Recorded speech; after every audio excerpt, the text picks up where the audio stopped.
Hi. So in this video, I want to continue on with light color array and talk about many of the some additions and some other things, and yeah, some things to add to all that I've said so far. Okay.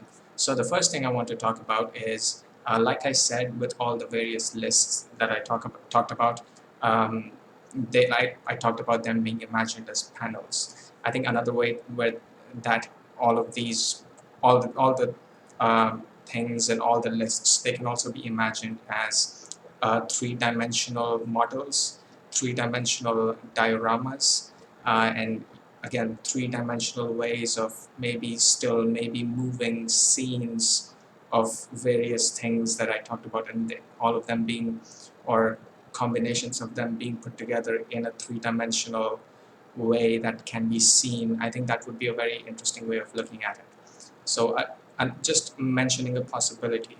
Like I previously talked about with scenes, another way of imagining the scenes is in the form of video, with various characters and various concepts being seen in these video scenes. So that would be another way of imagining them.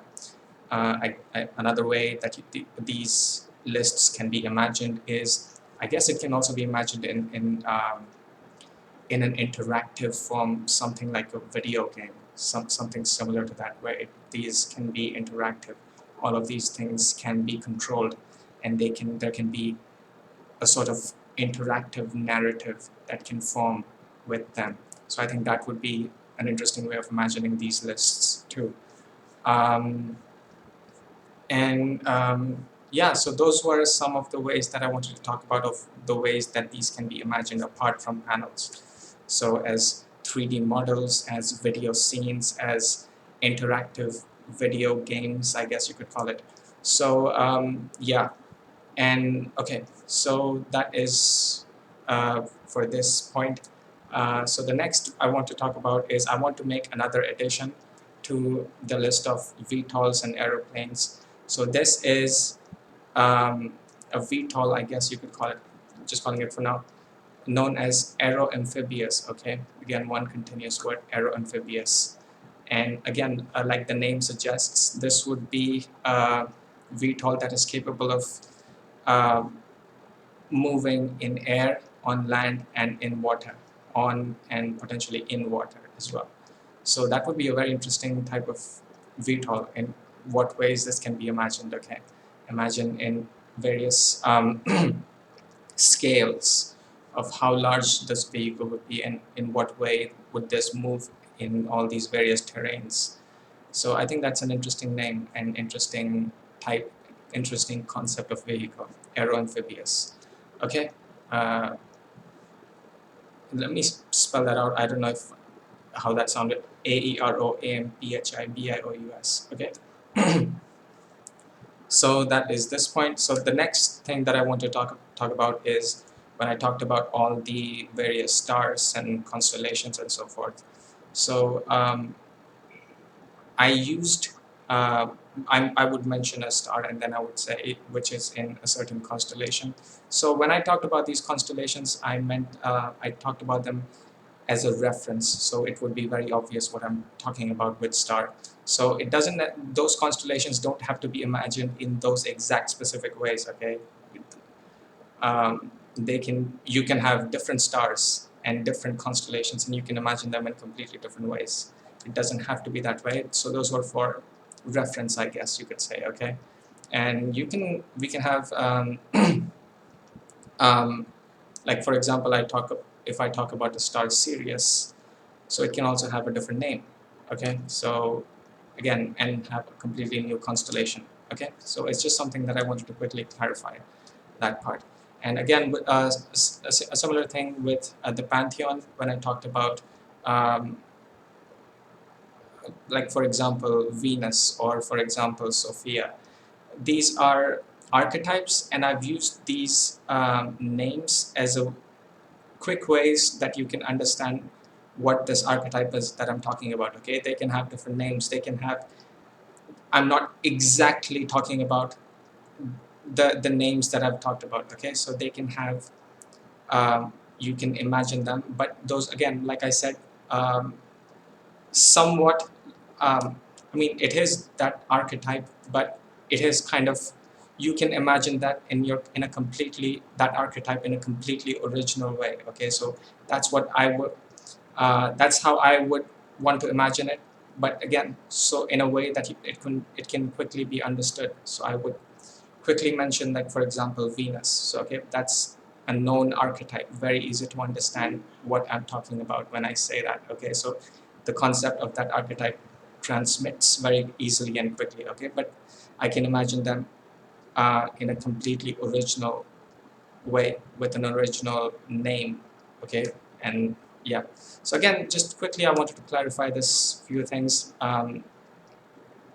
that these yeah, there are original ways in which I can think of them. Okay, so yeah, that is this point. The next thing I want to talk about is this is again kind of going with the list of architecture that I talked about. So this would be a structure known as Temple of Venus. Okay, and I think this can be imagined in a very um, spectacular kind of way. Imagine a spectacular work of architecture and dedicated to Venus. And I think it can be made in a very beautiful style of architecture. And I've talked about one structure before when I talked about a building in white stone, pointed arches, arrays of colors, transparencies, the entire spectrum of colors present in them, the concept of rings in them. Again, these rings can have transparencies, so, and different colors, maybe a spectrum of colors, and the entire structure built in white stone. Maybe it's a white surface, maybe it's white marble, maybe it's something else. So maybe this structure can be imagined as Temple of Venus. I think that would be an interesting way, or maybe there can be another way of imagining this structure too. Okay, so I think this would be an interesting addition um, to the list of architecture. So this would be Temple of Venus. Okay, and yeah, this can be imagined in a completely amazing, spectacular, unique, and um, archetypal structure, in a way you can say that. Okay, so a, a, um, an amazing piece of original, brilliant architecture. Okay, it can be imagined in that way. So, and there would be a grandeur in the architecture of this structure. Okay, there would be immense beauty. It's the same that goes for the archetype of Venus. So it can be imagined in that way, how the structure can be imagined, and what kind of architectural style and beauty there would be in the structure, inherent beauty, and very direct, very archetypal beauty that would be in this. And it would truly be, there is some word that I'm looking for. I'm not sure if there is a word for this concept, but it would be one. It would be, I guess, I don't know if that describes it, but it would be the first. It would be one. It would truly be archetypal, if that makes sense. There's a word that I'm looking for. I'm not sure if that word exists. Okay, but it would be one of its own. That's what I mean. This work of architecture, just like Venus. Okay, so okay, so that's this point.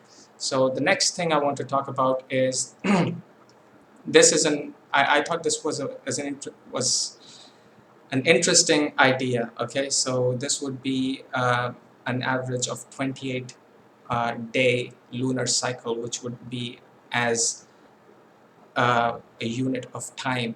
Okay, so with going from maybe we can start with full moon. So from full moon to full moon, 28 days on average, I guess. So that would be one cycle, and we can have about 13 of these cycles, and that can be imagined as a year, and one more or two more days after that. Okay, and the day can start on a winter solstice, the day of the night of the divine feminine. Okay, so I thought this would be an interesting idea. Now, yeah, So the lunar cycle would be kind of the way we would keep track of time. No need for the week. I don't, to me, the concept of a week doesn't really make sense. I don't think so. I'm not sure actually. But a 28-day cycle makes much more sense because it can be seen in the phase of the moon.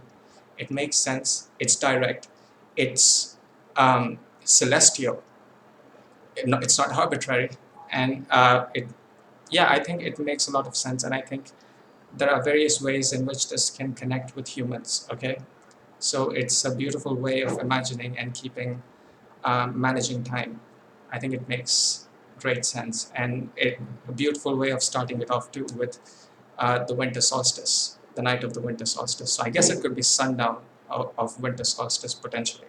Okay, I haven't thought about it that much. I just quickly wanted to talk about it and express some of my thoughts on this, okay? So that is the lunar cycle timekeeping, I guess, okay? And yeah, so the next thing that I want to talk about is I want to quickly talk about two things, and this is, um, I'm, I'm not sure if I want to talk about it, just mention them, okay? So this is aristocracy and empire, okay? Aristocracy and empire. Okay, so the next thing that I want to get into, the next point is why, how do I explain this? Why, okay, I think I'll talk about this in a separate video. I'm actually not sure if I want to talk about this in this video.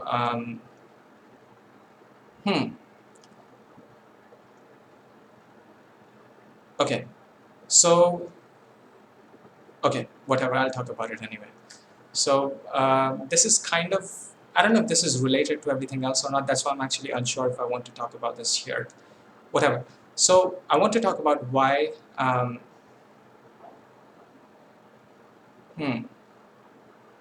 why materialism is, it's just not right. It's just, uh, um, yeah, it's a very poor, very weak, and bad and wrong way of looking at things, materialism, okay? And the correct way would be to have a very beautiful metaphysical way of looking at everything, looking at the mind, looking at the realm that is around us, okay?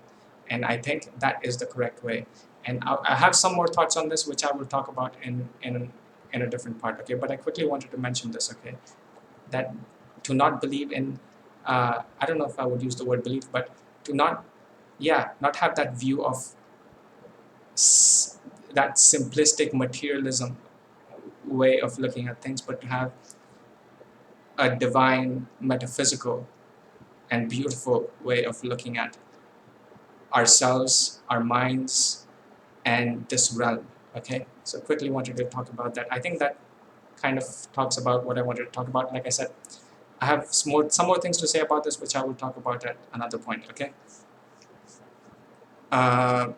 Okay, so let's get to the next thing. So the next point I want to talk about is, and I think this is an interesting idea, so I thought just as a way of thinking about this, we would talk about this, okay? So this is a base 12 number system, okay? And again, so this would be, instead of a decimal number system, which is base 10, this would be base 12, so there would be 2 more additional digits, okay? And this would, I think it's a much more elegant way of arranging numbers and creating system of numbers, okay? So yeah, quickly wanted to mention that. I'm not saying that I'm absolutely like picking this, just wanted to talk about it so that we can think about this, and you know, it can create for some interesting thoughts with a base 12 number system, okay? So the next few things that I want to talk about is certain human scale related measurements, okay? So maybe something like the width of a finger, or the width of an open palm, or the length of an open palm, or something like a forearm, okay? Or length of a forearm, or just generally the width of a hand, or something like that, or a foot, which kind of exists. Okay, so the length of a foot. So these are certain more human-related measurements. I think these are more intuitive in some way. So I think certain measurements can be thought of in these terms as well. I just wanted to quickly mention that because, like I said, the width of a fingertip, for example, that would be an interesting measurement for certain for that scale. For example, a foot would be a human scale measurement for that scale. A forearm would be a measurement for that scale. And maybe we can also have human height as a unit of measurement. I think it's kind of more intuitive to think in that way, to have these type of units, which intuitively make sense to us because they are known, they have certain significance to the human form. Okay, so quickly wanted to talk about those things. Okay, so the next point I want to talk about, and this is kind of attire related, and I might add more things to this list. So this could potentially be a list of attire, okay? So the first one, I guess this would be the first one. I've talked about various attires before, but so I don't know if this is the first one, but whatever, I'll talk about it anyway. So this is something that I'm calling, okay, this would be a jacket, and its name is Archon Jacket, okay? So this would be a leather jacket, kind of the one that I've worn before, somewhat similar to that, I guess, not exactly that, but as a reference so that it would be easily understood, I would say that. And there would be stripes on the top left part, and there would be a band, and on this band there would be stripes, various stripes of equal thickness, and again this would be a proportionate thickness to them so that it looks great. And these stripes, they would be in two colors. One color would be in hot pink, another would be royal blue, and these are alternative stripes at 45-degree angle diagonal, going top and right, okay? So, and there could be golden stripes on top and bottom of this, and in the center of the stripe, or maybe on top of the stripe, there can be a logo. And I have certain interesting designs for logo in mind, okay? These logos can be they're very sharp in the sense that not necessarily in the shape, but sharp in the sense that they're really great and beautiful to look at. And yeah, have that, what word would I use? They look great, and I think those logos can be made in gold, again, and I think it would create for an interesting jacket, okay? So maybe at some point I can visually show this, okay? So that is the Archon jacket. That's one thing I wanted to talk about. And that logo logo or emblem, there are some possibilities, and I think they look really great, okay? So yeah, that's this point. So the next thing I want to talk about is one of the motifs that I talked about of Glossy Train. So I think there are certain ways that this can be imagined, okay? So you can imagine this in the form of a high-speed train, with a beautiful form, a high-speed train that can travel really fast. And again, it has that beautiful glossy surface. It looks beautiful, and it takes you to places really fast. And you love traveling in them and enjoying the scenery at that high speed. It looks beautiful. It's a great experience, okay? So that is the high-speed train interpretation of this. Another interpretation of this can be in a more classic type of style, okay? This doesn't, I don't know if it has to be, but it doesn't necessarily have to be this one, a high-speed one. I guess this is a more classic interpretation, I guess. So you can imagine this in a certain more, certain more ornate type of ways. Okay, so I thought these two would be interesting interpretations of this. There can be more interpretations of this motif again, of Glossy Train. Okay, so I thought this was an interesting idea. And I think the concept of a high-speed train, there's something really amazing about it, and I really like it. So you can Imagine it in that way, okay?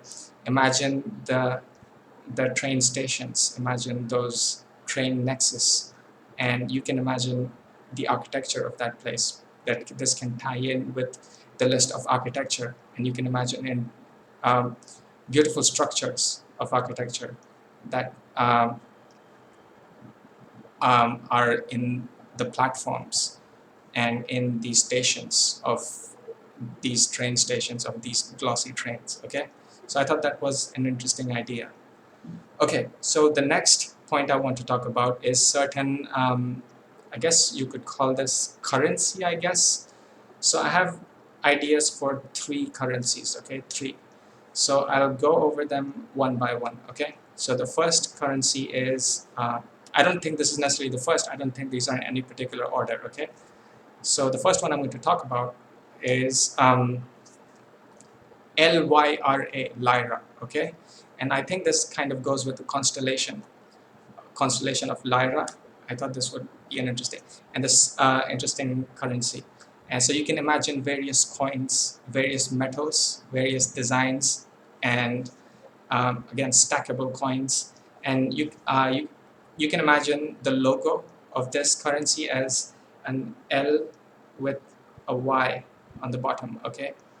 And it kind of forms like an arrow with the Y. So that could be the logo. So the next currency I want to talk about is Lux, Lux. Again, these are various coins, various designs, various metals. And this one could also be various shapes. You can imagine certain crystals. And like I talked about, various shapes and forms, such as, for example, just as an example, a dodecahedron, okay? Imagine a dodecahedron crystal, which is a Lux currency. Interesting way of looking at it. And again, the symbol for this would be something like an L with an X on the bottom right. And so it can be, again, various ways of imagining this, okay? Maybe there can be certain coins with certain crystals in them. Interesting sort of currency, okay? So the next currency after this is simply called Koin, okay? This can be called COIN or KOIN. I like it either way, okay? So I think KOIN would be a bit more, it would be easier to distinguish, okay? So KOIN. And again, the symbol for this can be something like a straight line and a K going through that straight line, okay? So it's kind of like a K, but that triangular part going through the vertical line, okay? And again, these can be coins. Imagine various designs. Imagine maybe these are multiple metals, and maybe these are certain other things. Maybe these are certain stones with certain crystals in them, certain gems in them. Again, so this could be an interesting currency too. So we have 3 currencies, Coin, the one I just talked about, Lyra, and Lux. Okay, so 3 interesting currencies. Maybe there's some significance between them as well, okay? Why have one when you can have many currencies in interesting ways? Maybe these are more creatively made currencies, okay? So you have like 3 of them, and potentially I might talk about more of them, okay? So yeah, like I said, some of them can be of multiple substances, okay? So multiple metals, creating interesting contrasts with crystals and gems and certain stones and so forth, okay? And you can imagine beautiful ornate designs and beautiful, again, certain things that I've talked about in various lists. Maybe some of these can be represented on these coins, okay? So interesting, lots of possibilities. And yeah, I love this concept. I love the concept of various coins. I think they're very beautiful. And yeah, lots of fun. Okay. So the next point I want to talk about is something I want to add to the arcs. Okay, so just one for now. And this is courteousness, if I can pronounce that. So again, I love the